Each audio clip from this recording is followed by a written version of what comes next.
Greetings, programs. My name is Alex Newborn, and in just a couple minutes' time, I'm going to be participating in a teleconference call with Bruce Boxleitner, the actor that played Alan Bradley and Tron in the Tron films, and we're going to be speaking about Disney theme parks and D23 and all sorts of topics. So thanks for watching, and we'll be making that phone call in just another moment.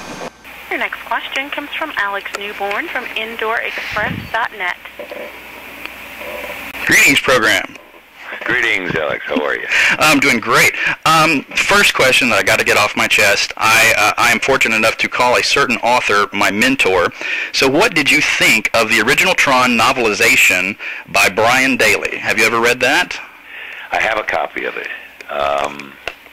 Still in the wrapper that I got it in. I never opened it up. I didn't read it. No. Oh, okay. Unfortunately, I didn't.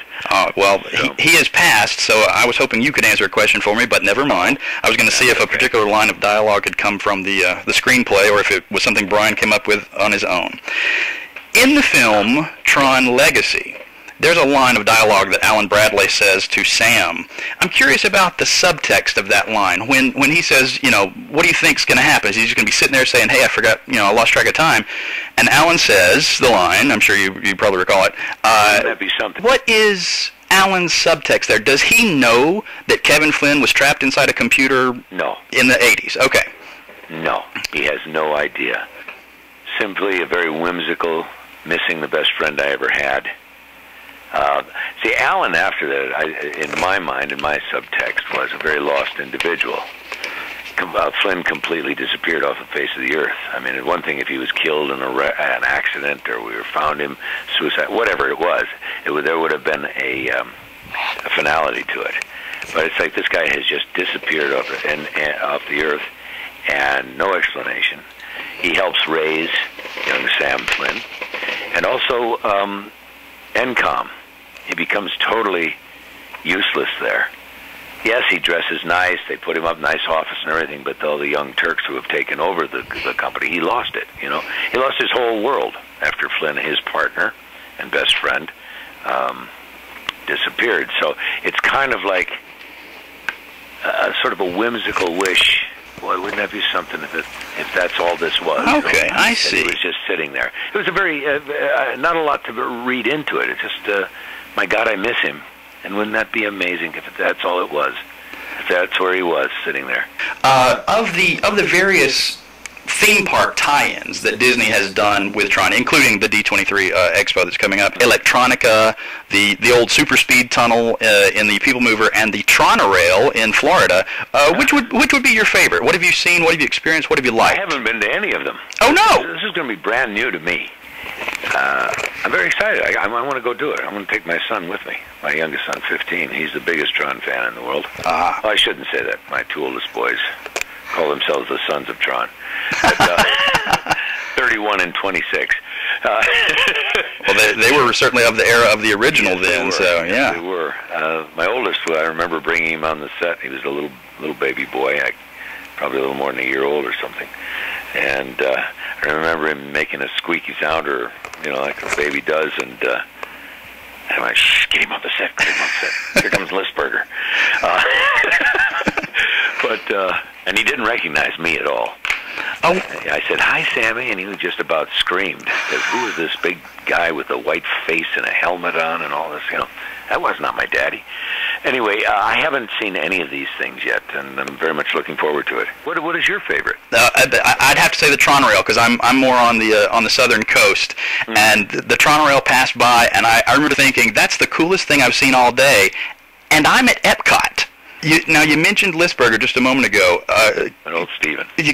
Contrast the two directors of the two Tron films. Well, isn't it strange? Here we have, Tron has this unique story because we have two first-time directors. Steven, of course, was very important on Tron Legacy. He was our Yoda. He was, you know, his big bushy hair and his beard, and always there on the set. And he and I would, of course, like two old fogies, be always reminiscing about making the original one, which I think the younger members of the new movie and cast and crew were I think, very interested to hear, and everyone sort of sat around with those tales of Tron of yore, you know. But I think very importantly, a lot of difference, but what they both shared was an incredible pressure. I mean, Stephen was under a great deal of pressure. Here Disney had gone, you know, nobody else wanted to do this thing, and he was at the right place. In my mind, Disney was the place to take the original Tron, because to me Disney has always been the home of the greatest animation. They are animation, and the idea of fantasy and imagination. Both of them very single-minded, very technically adept men. Joe Kosinski, I can't sing his praises enough. I think here he was a fan, a grown-up fanboy. He's the luckiest guy in the world. I'm sure he would say this. He got to grow up and make his own Tron movie. And he comes out of the world of architecture and design. He comes at it from a whole different direction. And Stephen did as well back then. He was one of the forerunners of this thing called CG. You know, I'm amazed at it. Both gutsy fellas, both guys who are so tech-savvy and could create this vision the way they did. I think it's incredible, absolutely incredible. Now, if Kosinski does actually do a remake of The Black Hole, any chance you're going to cameo in that one? I would love it. I mean, I'm more concerned with right now finishing up the Tron Uprising, which is just fabulous. We have a young director and creator, Charlie Bean, who's doing that. And that's coming on in January. A tremendous cast in it. And also, you know, they're sitting down and dealing with the next Tron film. So, all right, there will be a third film then. I mean, hopefully anything could happen, but I know that those things are in the works right now. Awesome, but, awesome. I would say I hope so. You mentioned some of the cast of Tron Uprising. Who else? Can you name names? Wood, certainly. Starring Elijah Wood. Okay. Lance Hendrickson, Mandy Moore. Who else? Donald Faison, Donnie Faison. Oh, I love him. Huge bunch. Yeah.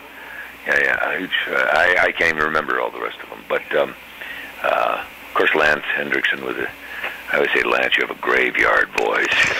You know, and, no, we're having a good time with it. And it looks fabulous, the animation. And it's just true to the legacy look, too, you know what I'm saying? All right. With its own comment on it, with its own vision as well. So, animation's super. And that should be on, I think, Disney XD in January. That's the last thing I heard. Just in time for my birthday. All right. Good. Our present to you. Well, thank you very much. Well, it's been lovely talking to you today. Okay, thank you. I appreciate everybody calling in. I appreciate your questions. I appreciate your enthusiasm for the Tron and everything else that we've talked about. So thank you, and it's been a pleasure. And ladies and gentlemen, this does conclude today's conference. You may now disconnect. End of line. Paul Rubens, I apologize. I mean, when the guy reporting for IndoorExpress.net, the Star Tours fan site, drops the ball like that, all I can do is come say, I am sorry. When I conducted the interview, it had been a little while since I had watched the Blu-ray of Tron Legacy, and I had totally forgotten that one name popping up in the cast list for Tron Uprising on the little teaser trailer there. So, man, as soon as I was editing this together and I found that little nugget, I was physically ill that I had dropped the ball like that I had not done all my homework, that I had not found all the material that I needed to find. Because when you're talking to Tron on the phone and you don't ask him about working with Captain Rex from Star Tours, that's a pretty major oversight.